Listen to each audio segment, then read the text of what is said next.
अबनी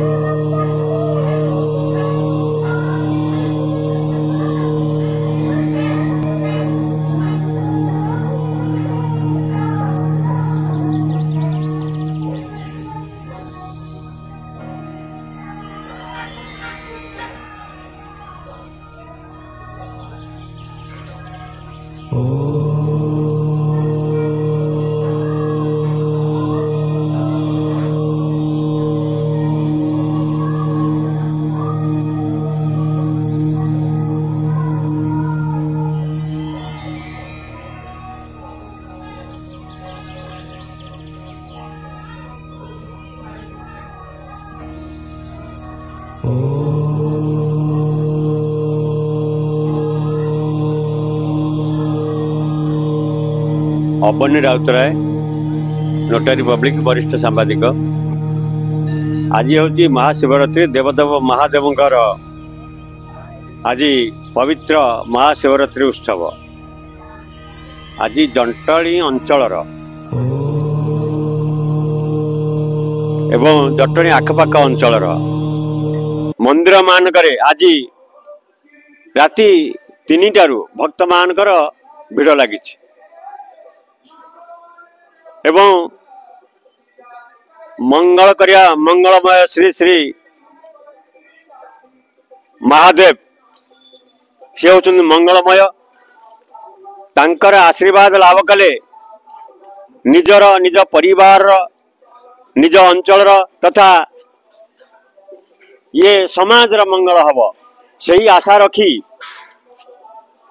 आबाल वृद्ध बनिता आज बहु लोक व्रत करी जोटा कि छेप भी ढोकनी जल भी स्पर्श करती किसी लोक जलखिया खाई उपास करती किसी लोक शरबत खाई उपास करती किंतु प्राय अधिकांश जनसाधारण आज महादेवंकर उपास करथांती।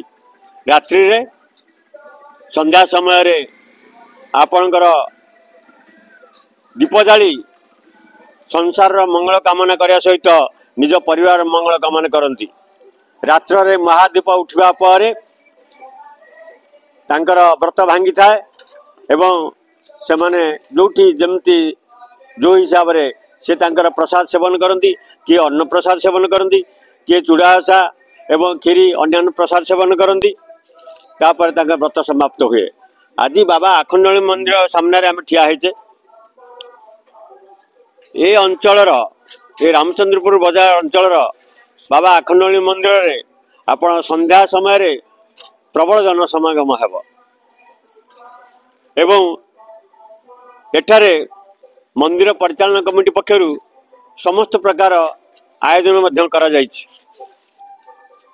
महादीप उठिबा पर एठारे भक्त मान पई अन्न प्रसाद व्यवस्था करा जायछि एवं मंदिर परिचालन कमिटी रो समस्त सभ्य एवं स्थानीय जनसाधारण समस्त एथर सहयोग भरी रही एवं एठार सेवायत माने मध्य अकुंठ चित्तरे भक्त मान को सेवा जोगेदा प्रस्तुत रही। एणु आज यही अवसर रे सारा संसार जटणी अंचल मु श्री श्री बाबा आखंडणी देव पाखरे श्री श्री पश्चिम सबु सोमनाथ देव पाखरे एवं समस्त देवदेवी पाखरे एवं हर हर महादेव पाखरे मंगल कामना करुछि। कुमार पट्टनायक मत रवि पट्टनायक बोली कहती मु आखंडमणि चैरिटेबल ट्रस्ट सभापति अच्छी। मोर डाहाण पटे श्रीत महेश दास जी कि आमर ये संपादक अच्छा आ मोर बाम पटे सी आमर सभ्य अच्छा आमर जो पुरातन सभ्य भाव तारा सिंह थे पुत्र जो आम प्रति वर्ष परी ए वर्ष आम जागर उत्सव पालन करचु। एथिरे बहु संख्यार भक्त माने आसुचंदी राति 3टारू भक्त माने आसवा आरंभ करचंदी और दिन 2टा पर्यंत बड़ लाइन रे एमाने आसी प्रभुंकर दर्शन करचंदी और राति रे मध्य राति 10टा बेलू को आमर महादेव उठिबार व्यवस्था कराई और राति 10टा पर आम मैंने प्रसाद सेवन बिना शुल्क लोक मान दवापाई व्यवस्था करूँ।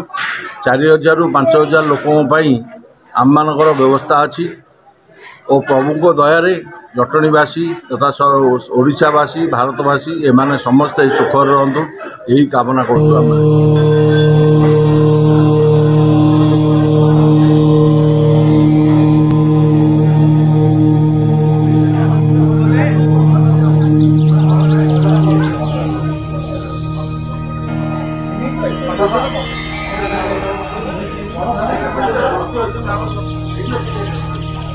Oh